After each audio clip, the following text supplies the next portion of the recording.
4월 17일 금요 새벽 기도회 시작하도록 하겠습니다. 우리 찬송가 342장, 너 시험을 당해 찬양하겠습니다.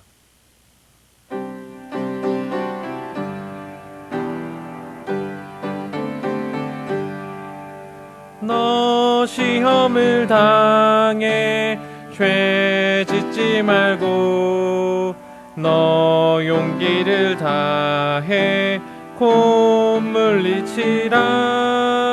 너 시험을 이겨 새 힘을 얻고 주 예수를 믿어 늘 승리하라. 우리 구주의 힘과 그의 위로를 빌라. 주님 내 편에 서서 항상 도우시리. 내 친구를 삼가 잘 선택하고 너 언행을 삼가 늘 조심하라.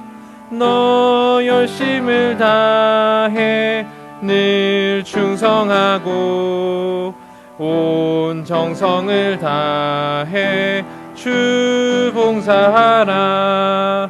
우리 구주의 힘과 그의 위로를 빌라. 주님 내 편에 서서 항상 도우시리. 잘 이기는 자는 상 받으리니 너 낙심치 말고 늘 전진하라. 너 구세주 예수 힘 주시리니 주 예수를 믿어 늘 승리하라. 우리 구주의 힘과 그의 위로를 빌라. 주님 내 편에 서서 항상 도우시리. 아멘. 우리에게 주시는 하나님의 말씀은 이사야 31장 1절에서 9절입니다. 31장 1절에서 9절입니다. 도움을 구하러 애굽으로 나가는 자들은 화 있을진저. 그들은 말을 의지하며 병거의 많음과 마병의 심히 강함을 의지하고 이스라엘의 거룩하신 이를 앙모하지 아니하며 여호와를 구하지 아니하나니 여호와께서도 지혜로우신즉 재앙을 내릴 것이라. 그의 말씀들을 변하게 하지 아니하시고 일어나사 악행하는 자들의 집을 치시며 행악을 돕는 이들을 치시리니 애굽은 사람이요 신이 아니며 그들의 말들은 육체요 영이 아니라. 여호와께서 그의 손을 펴시면 돕는 자도 넘어지며 도움을 받는 자도 엎드려져서 다 함께 멸망하리라.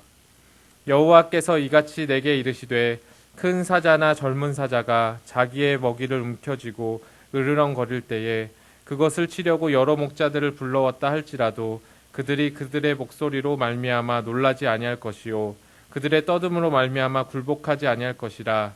이와 같이 나 만군의 여호와가 강림하여 시온산과 그 언덕에서 싸울 것이라. 새가 날개를 치며 그 새끼를 보호함같이 나 만군의 여호와가 예루살렘을 보호할 것이라. 그것을 호위하며 건지며 뛰어넘어 구원하리라 하셨느니라. 이스라엘 자손들아, 너희는 심히 거역하던 자들에게로 돌아오라. 너희가 자기의 손으로 만들어 범죄한 은우상, 금 우상을 그날에는 각 사람에게 던져버릴 것이며 아수르는 칼에 넘어질 것이나 사람의 칼로 말미암음이 아니겠고 칼에 삼겨질 것이나 사람의 칼로 말미암음이 아닐 것이며 그는 칼 앞에서 도망할 것이요 그의 장정들은 복역하는 자가 될 것이라. 그의 반석은 두려움으로 말미암아 물러가겠고 그의 고관들은 기치로 말미암아 놀라리라. 이는 여호와의 말씀이라. 여호와의 불은 시온에 있고 여호와의 풀무는 예루살렘에 있느니라. 아멘. 오늘 이사야서 31장 말씀을 같이 살펴볼 텐데요. 오늘 이사야서 31장은 앞장의 30장과 같이 하나님이 아닌 애굽을 의지하려는 유다를 향한 책망을 담고 있습니다. 그런데 이 문제는 단순히 유다가 애굽을 의지하는가, 애굽의 손을 잡는가, 그리고 그 애굽 땅 가운데로 내려가는가의 그런 선택의 문제는 아닌 것 같습니다. 채선과 차선의 문제가 아닙니다. 하나님이 채선이고 그리고 애굽이 차선이다, 이런 것이 아니라는 거죠. 참됨과 거짓의 문제이고 옳고 그름의 문제이며 결국 우리의 마음의 문제입니다. 그들의 마음 가운데는 하나님의 자리보다도 마병과 군사와 같은 의지할 것에 대한 자리가 더 컸던 것으로 보입니다. 그런데 과연 이것이 그 당시 유대 민족만의 이야기일까요? 그들 앞에 나타난 아수르 군대는 굉장히 실질적인 것이었습니다. 눈앞에 보이는 현실, 실제적인 문제였죠. 그들의 칼이 두렵고 그들의 군사들이 두렵고 그들이 포로를 대하는 방식이 두려운 것이 이 유다 민족이 마주한 현실이었습니다. 우리도 이 시대를 살아가면서 모양은 다르지만 인생 가운데에서 아수르를 만나고 그리고 바벨론을 만납니다. 끊임없는 고난과 어려움과 그리고 두려움의 상대들을 만나게 됩니다. 그때 우리는 무엇을 선택하는가, 그리고 무엇을 의지하는가. 오늘 우리가 이 말씀에 귀 기울여야 하는 이유가 여기에 있습니다. 2절을 살펴보겠습니다. 하나님은 지혜로우셔서 재앙을 내리실 것입니다. 말씀을 변하게 하지도 않으실 것이고 그리고 일어나서 악행하는 자들을 치실 것이라고 말씀하십니다. 또한 악행하는 자들뿐만 아니라 그들을 돕는 이들 또한 동일하게 대할 것임을 말씀하십니다. 그리고 하나님은 자신을 두 가지의 동물로 비유하시는데요. 이 비유 안에서 우리는 하나님 안에서 공존하는 그 성품에 대해서 잘 알 수 있습니다. 첫 번째는 하나님의 사자와 같음을 말하고 있고요. 두 번째는 새끼를 보호하시는 어미새와 같은 하나님의 모습을 그리고 있습니다. 사자는 어떠한가요? 사자는 맹수죠. 그리고 천적이 없습니다. 그래서 사자의 걸음을 어떠한지 살펴보면 위풍당당하죠. 사자는 쉽게 당황하지 않습니다. 그래서 원하는 목적지와 목적에 다다르게 되는 거죠. 마찬가지로 하나님과 예수님은 말씀을 전하실 뿐만 아니라 끊임없이 그 말씀의 핵심 가운데로 다가서십니다. 그리고 본질을 붙드시는 거죠. 우리 사람들은 우리의 삶 가운데 여러 가지의 영향들을 받습니다. 그리고 특히 두려움에 의해서 선택을 많이 하게 됩니다. 그리고 그것들은 많은 경우에 우리가 핵심에 도달하지 못하도록 만듭니다. 그러나 하나님은 자신을 사자와 같은 분이다, 이렇게 말씀하시는 거죠. 하나님 앞에 어떤 것들, 그리고 어떤 사람들을 데려다 놓아도 하나님에 비하자면 연약하고 보잘것없는 것이라고 말씀하시는 거죠. 또한 하나님은 영이시고 사람은 육체이기 때문에 하나님의 선택과 방향, 결정에는 우리 사람들이 아무런 영향을 미칠 수 없다는 것입니다.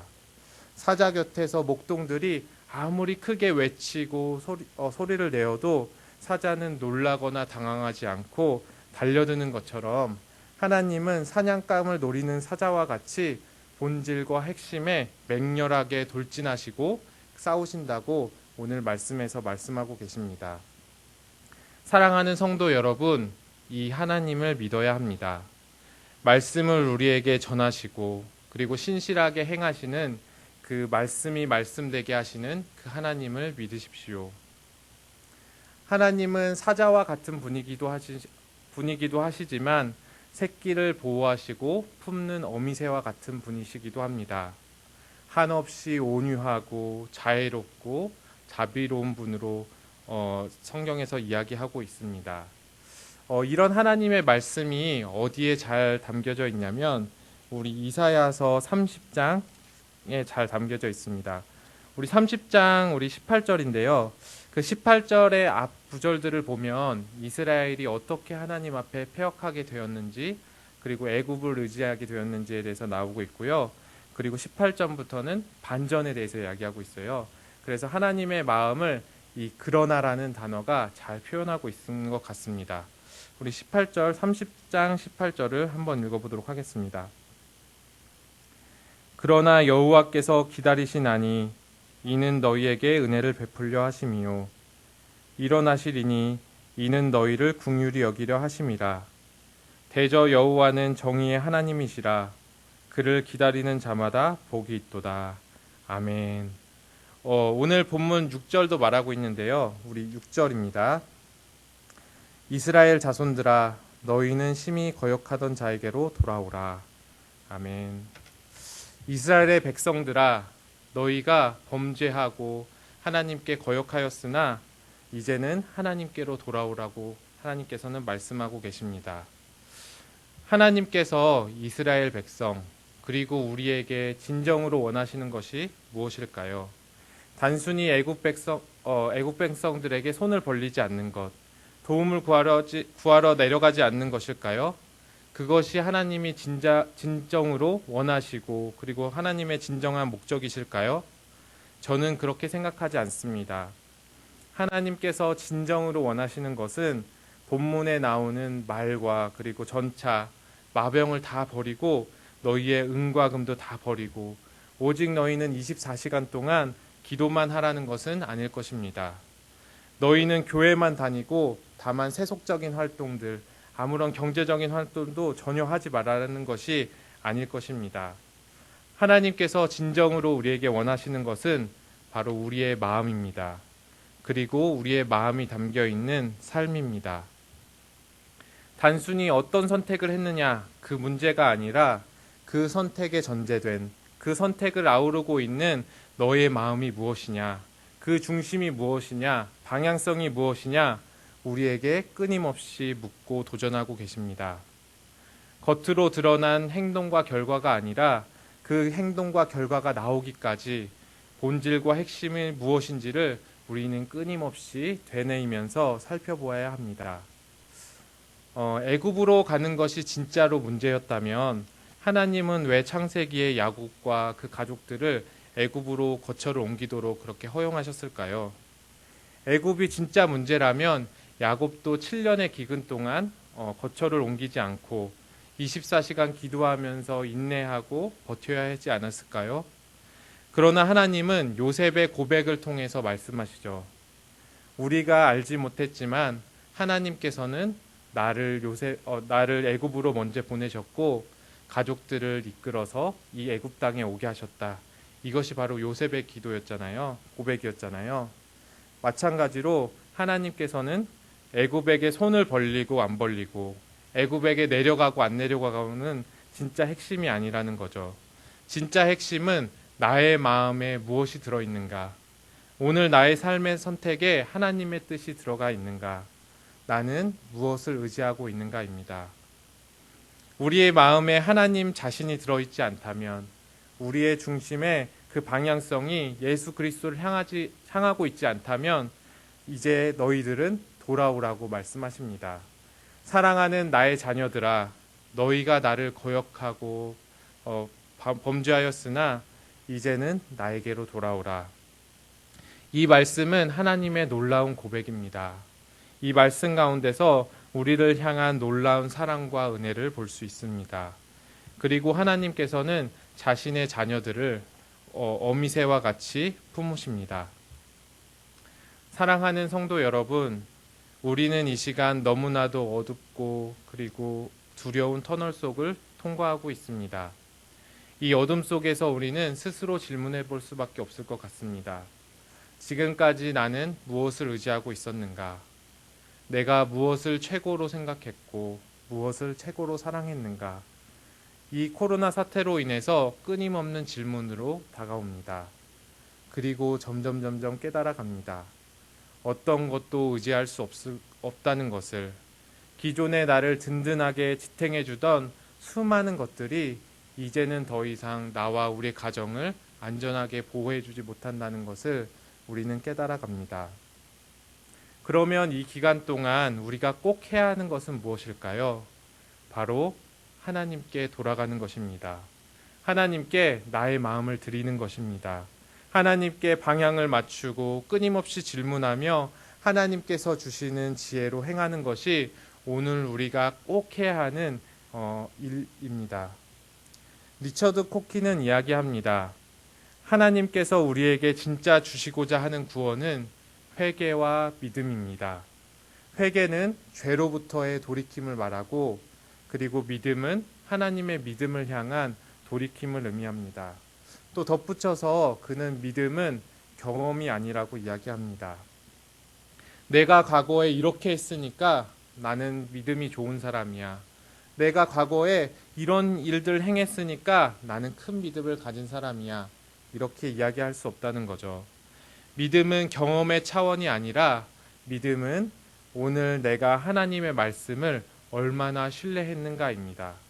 오늘 내가 그 하나님의 말씀을 얼마나 신뢰함으로 지혜로운 선택과 삶을 살아가는 것인가, 이것이 바로 오늘 나의 믿음이라는 것이죠. 먼저는 오늘 내가 무엇을 바라보고 있는가, 오늘 나에게 주어진 현실에 대한 온전한 해석과 그리고 이해가 필요합니다. 단순히 눈에 보이는 현상들이 아니라 제국의 흥망성쇠, 그리고 사람의 생사고락이 모두 하나님 안에서 이루어짐을 알아야 합니다. 그리고 하나님의 뜻 안에서, 그리고 말씀에 대한 신뢰 안에서 우리는 살아가야 합니다. 말씀을 맺겠습니다. 오늘 본문은 예국을 선택하는 어리석음에 거하지 말라고 하시며, 오히려 하나님은 지혜롭게 행할 것이라고 말씀하고 있습니다. 여기서 말씀하는 그 지혜는 무엇일까요? 많은 사람들이 오늘 나의 현실 속에서 최선을 선택하는 것이 지혜라고 생각합니다. 그 아수르라는 대적 앞에서 우리가 할 수 있는 최선은 당연히 그 강대국인 애국과 손을 잡고 그 아수르를 견제하는 것이겠죠. 이것을 지혜라고 생각했다는 것입니다. 그러나 이것은 세상의 지혜입니다. 하나님께서는 이러한 것들을 하나님의 지혜라고 말씀하시지 않습니다. 하나님의 지혜는 하나님께로 돌아오는 것입니다. 우리의 마음을 하나님께로 맞추는 것입니다. 우리의 마음을 방향을 돌려서 하나님과 보조를 맞춰 한 발 한 발 나가는 것이 바로 하나님 안에서 뜻 안에서 행하는 것이 바로 지혜라고 이야기하는 것입니다. 우리 9절의 하반절을 함께 읽어볼까요? 이는 여호와의 말씀이라. 여호와의 불은 시온에 있고 여호와의 풀무는 예루살렘에 있느니라. 아멘. 여기서 불은 하나님의 거룩하심과 그리고 하나님의 그 파괴적인 힘을 동시에 가리키고 있습니다.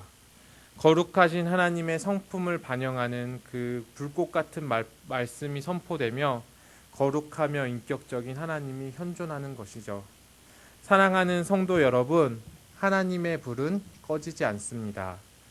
그리고 여전히 불타고 있습니다. 하나님은 여전히 오늘도 우리에게 말씀하고 계십니다. 오늘 나는 무엇을 선택할 것인가? 나의 방향성들을 정하십시오. 나의 방향성이 과연 하나님을 향하고 있는가? 나의 선택들이 하나님을 의지하고 있는가? 다시 한번 생각해 보시고 오늘 지혜로운 선택을 하시기를 원합니다. 하나님을 의지하지 않는 어리석음에 거하지 마시고 하나님의 지혜 안에 거하십시오. 잠언과 시편은 끊임없이 우리에게 이야기합니다. 지혜는 하나님을 경외하는 것이라고, 하나님을 두려워할 줄 알고 하나님께서 나에게 말씀하시는 그 말씀에 귀를 기울이고 올바른 선택을 하는 것이 오늘 나에게 주어지는 놀라운 하나님의 지혜라고 말입니다. 그것만이 나의 살김을 아는 것, 그리고 최선과 차선 사이에서 고민하면서 선택하는 것이 아니라 참됨과 거짓, 그리고 옳고 그름 사이에서 참되고 옳은 것을 선택하는 것이 바로 지혜입니다. 사랑하는 성도 여러분, 지혜의 말씀인 하나님의 말씀을 들으십시오.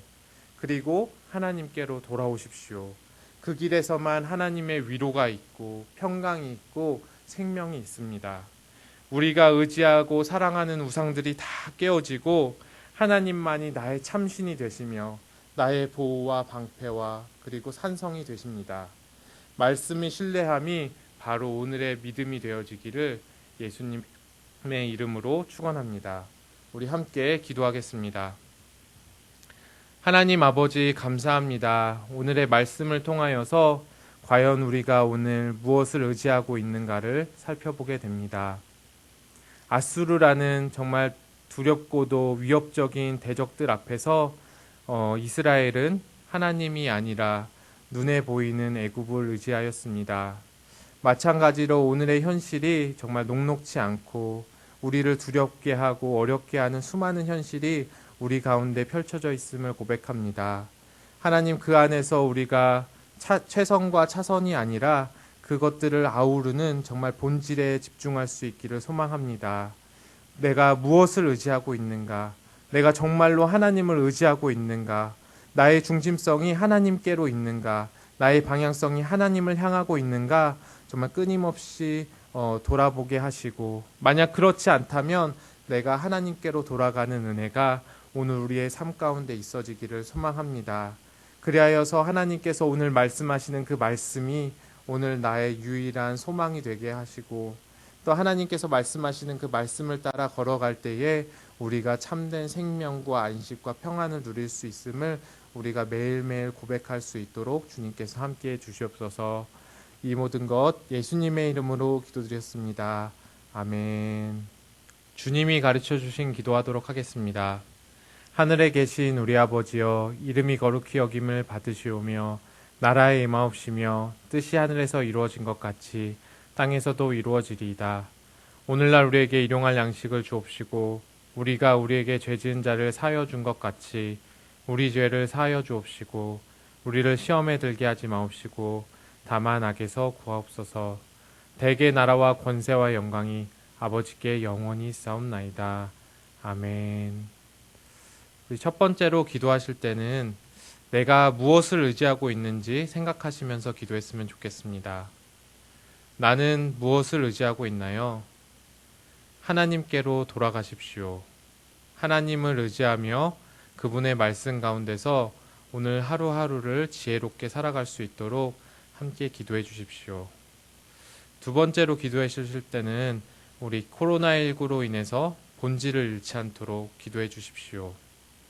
코로나 바이러스가 아무리 두렵게 할지라도 우리 본질을 향해 나아가시는 하나님을 따를 수 있기를 원합니다.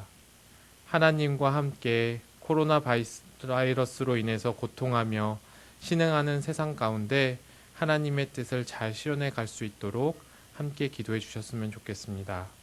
마지막으로 자신이 가지고 있는 기도 제목을 따라서 우리 함께 기도하도록 하겠습니다. 기도하겠습니다.